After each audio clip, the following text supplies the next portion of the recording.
José teve que ter coragem para permanecer. Abre a tua boca e traz à existência, sem dúvida alguma, aquilo que a gente mentaliza. Porque se nós não soubermos quem somos,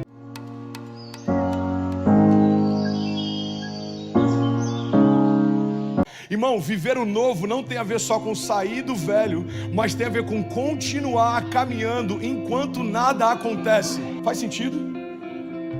Enquanto nada acontece, enquanto parece que coisas não estão se movendo, enquanto parece que portas não estão se abrindo, é exatamente nesse lugar que a gente precisa de ainda mais coragem. Coragem não é só para quem está em crise. Coragem é necessária para qualquer pessoa em qualquer estação. Eu precisei de coragem de abrir mão de algumas zonas de conforto para poder me lançar em algumas zonas de propósito. Alguém já teve que fazer isso em algum momento? A gente vê isso até no business, às vezes a gente não vê isso na igreja. Você sabia que tem grandes empresas que tiveram que abrir mão de grandes sucessos porque eles precisavam se lançar no novo? E algumas outras grandes empresas, elas perderam influência. Por quê? Porque permaneceram fazendo o que sempre fizeram e foram atropelados por quem estava ousando empreender. Eu lembro que em Cabo Frio, a minha cidade natal, morei lá há 17 anos. Eu lembro que tinha um restaurante lá que ele começou a ficar famoso por um prato. A lasanha deles era incrível.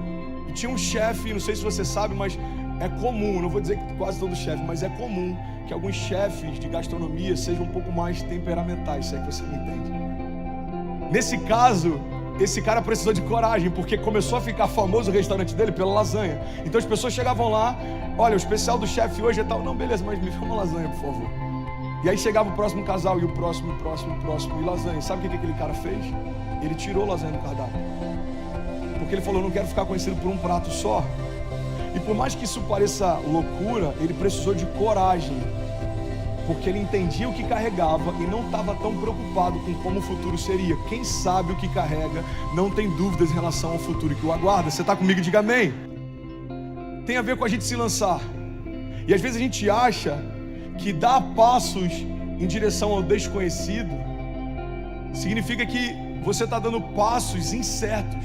Uma das chaves que mais me abençoou, Deus me deu alguns anos atrás, e talvez você já tenha ouvido, mas eu quero relembrar isso para você, é que quando caminhamos com Deus, por mais que a nova estação seja desconhecida, ela nunca vai ser incerta. Existe uma diferença entre o que é desconhecido e incerto. O desconhecido é porque eu não conheço, não significa que Deus não saiba. Agora, o que é incerto, irmão, é que pode dar certo ou não. Tem muita gente caminhando com Deus, acreditando que Deus propõe estações incertas. Irmão, pega essa chave. O medo nasce quando a consciência do perigo acontece.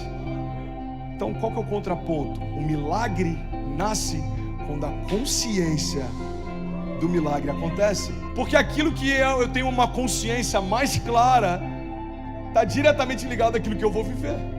Se eu tenho consciência do milagre, irmão, eu vou viver milagre. Se eu tenho consciência do cuidado de Deus, eu vou me sentir cuidado. Se eu tenho consciência do amor de Deus, eu vou me sentir amado. O verdadeiro amor lança fora todo medo. Vamos ser sinceros, irmão. Se o verdadeiro amor lança fora todo medo, não significa que quando você tem consciência do amor de Deus por você, Ele passou a te amar e por isso o medo foi. Não, não, não. Ele sempre te amou. Agora você percebe isso. Medo é um sentimento. A gente tem que rebaixar o medo para o lugar que ele realmente deveria ocupar. Às vezes a gente está entronizando medos e a gente está subjetivando. Nem sei se essa palavra existe, mas inventamos aqui na LMC, se não existir. A nossa fé.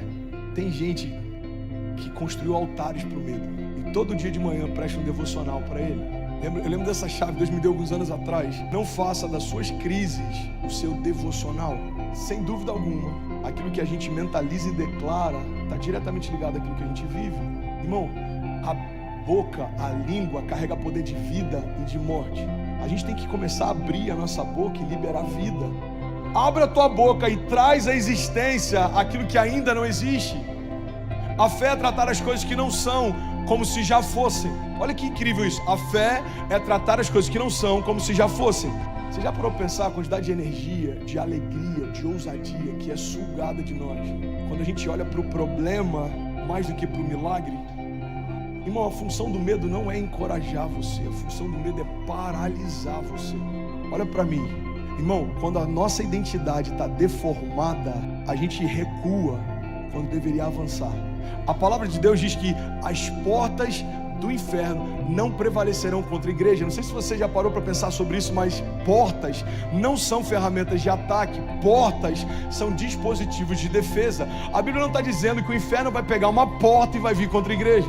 Para pensar, a Bíblia está dizendo que a igreja vai invadir o inferno e as portas do inferno não vão suportar a força de ataque da igreja. Por que você está falando sobre pinchers e porta do inferno, André? Porque se nós não soubermos quem somos, não importa o quão poderoso é o que a gente carrega, não vai fazer diferença nos nossos dias.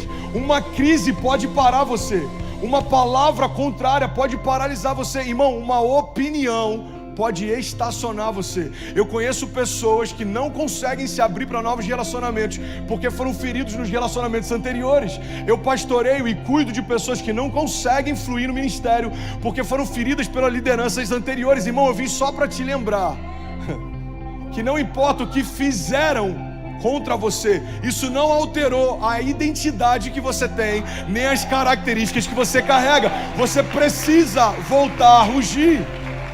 Você precisa de coragem para não só entender isso, mas para romper com isso.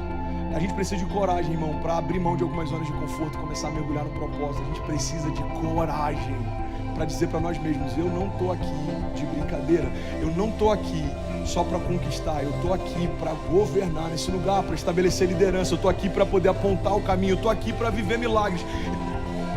E a gente tem coragem, tem que ter coragem para falar: Deus, eu estou em um dos países que pode me dar um estilo de vida mais confortável, mas eu não vou me tornar refém do conforto. Eu estou aqui por um propósito, eu vim para cá para mudar a história. Porque isso é quem eu sou, isso é quem você é. Coragem, pega essa chave, irmão, é reflexo da minha identidade. Coragem é reflexo da minha identidade. É saber quem eu sou, é saber o que eu carrego. Hebreus 6:12 diz: de modo que vocês não se tornem negligentes, mas imitem aqueles que por meio da fé e da paciência recebem a herança prometida.